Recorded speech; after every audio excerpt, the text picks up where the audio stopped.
BNP একটা দুর্ভাগা দল। কেন দুর্ভাগা দল? বিএনপি কোনোদিনও একটা প্রপার বিরোধী দল পায়নি। এই বিগত 18 বছর ফাইট করতে হয়েছে একটা হাসিনার মতো নিকৃষ্ট রেজিমের সাথে। এখনো সে পাইছে একটা মতাদর্শপন্থী আলট্রা ফ্যাসিস্ট শক্তি। ফলে বিএনপি একটা সফিস্টিকেটেড লিবারাল ডেমোক্রেটিক পার্টি হিসেবে তার রাজনীতির বিকাশের সুযোগ পায় নাই, এটা প্রপার বিরোধী শক্তি না পাওয়ার কারণে। চট্টগ্রাম প্রেস ক্লাবে পলিটিক্যাল রিপোর্টার্স ইউনিটি PRUর আয়োজনে অনুষ্ঠিত হয় নতুন বাংলাদেশ বিনির্মাণে প্রতিবন্ধকতা শীর্ষক গোলটেবিল আলোচনা। এতে রাজনীতি, সুশাসন, গণমাধ্যম ও নাগরিকের অংশগ্রহণের গুরুত্ব তুলে ধরেন বক্তারা। পূর্ণ ভূমিকা রাখবেন। আমাদের নতুন সরকারের জন্য সবচেয়ে বড় যে চ্যালেঞ্জটা হচ্ছে সেটা হচ্ছে অর্থনৈতিক স্থিতিশীলতা এবং রাজনৈতিক স্থিতিশীলতা। আমরা জানি একটি দেশের মেরুদণ্ড যদি হয় তার অর্থনীতি, তবে অবশ্যই মস্তিষ্ক হচ্ছে তার শিক্ষা। অনুষ্ঠানটি সঞ্চালনা করেন সাংবাদিক ইমরান এমি।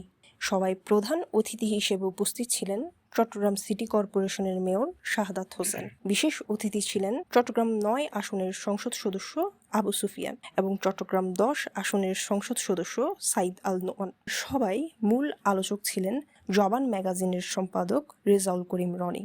এছাড়াও চট্টগ্রামের বিভিন্ন গণমাধ্যম কর্মী, রাজনীতিবিদ ও সুশীল সমাজের প্রতিনিধিরা অনুষ্ঠানে অংশ নেন। এই গণতন্ত্রকে সুসংহত করে মানুষের অধিকারকে যে সমস্ত প্রতিষ্ঠান সংহত রাখার কথা ছিল, সমস্ত প্রতিষ্ঠানকে ধ্বংস করা হয়েছিল। এখন প্রতিষ্ঠানগুলোকে শক্তিশালী করতে হবে, যেমন নির্বাচন কমিশন যে তার সক্রিয় ধারায় এবার যেভাবে সে করতে পেরেছে, অতীতে আমরা দেখেছি তারা পারে নাই। তো এই সমস্ত এই জাতীয় প্রতিষ্ঠানগুলোকে শক্তিশালী করতে হবে। আমাদের যে তরুণ যে জনফোর্স আছে, ওয়ান অফ দ্য স্মার্টেস্ট। আপনারা আজকাল টেকনোলজির ক্ষেত্রে বলেন, এআই ক্ষেত্রে বলেন, টেক ক্ষেত্রে বলেন, আমাদের দেশে যেমন আমাদের তরুণ সমাজ যেভাবে স্মার্ট বা যেভাবে কাজ করছে, বিদেশেও কিন্তু আমার জানা মতে ওয়ার্ল্ডের যে টপ মোস্ট টেকনোলজি কোম্পানিগুলো আছে সবগুলোতে কিন্তু এখন বাংলাদেশে আমাদের ইয়াং ওয়ার্কফোর্স কাজ করছে এবং খুব ভালোভাবে কাজ করছে। আলোচনায় বক্তারা বলেন, একটি উন্নত ও সমৃদ্ধ বাংলাদেশ গড়ে তুলতে হলে দুর্নীতি, প্রশাসনিক জটিলতা এবং সামাজিক বৈষম্যের মতো প্রতিবন্ধকতাগুলো দূর করতে হবে। একই সঙ্গে আইনের শাসন, স্বচ্ছতা এবং জবাবদিহিতা নিশ্চিত করার উপরও জোর দেন তারা। বিএনপি একটা দুর্ভাগা দল। কেন দুর্ভাগা দল? বিএনপি কোনোদিনও একটা প্রপার বিরোধী দল পায়নি। এই বিগত 18 বছর ফাইট করতে হয়েছে একটা হাসিনার মতো নিকৃষ্ট রেজিমের সাথে। এখনো সে পাইছে একটা মতাদর্শপন্থী আলট্রা ফ্যাসিস্ট শক্তি।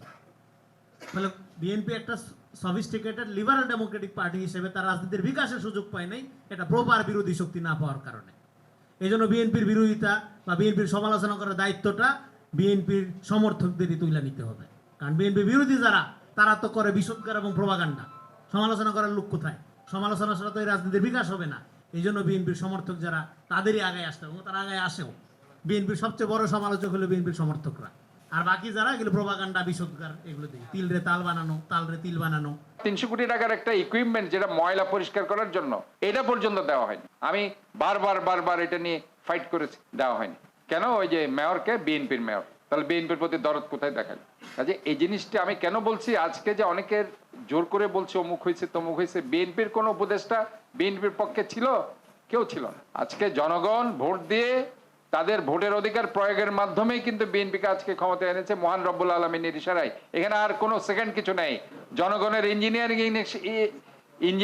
ইলেকশন ইঞ্জিনিয়ারিং এর মাধ্যমেই বিএনপি ক্ষমতায় গেছে। কাজে আজকে বিভিন্নভাবে যদি কেউ এটাকে প্রশ্নবিদ্ধ করতে চায়, এটার ব্যাপারে আপনাদেরকে সজাগ থাকতে হবে। Mumtahina Chowdhury, city post, Chittagong.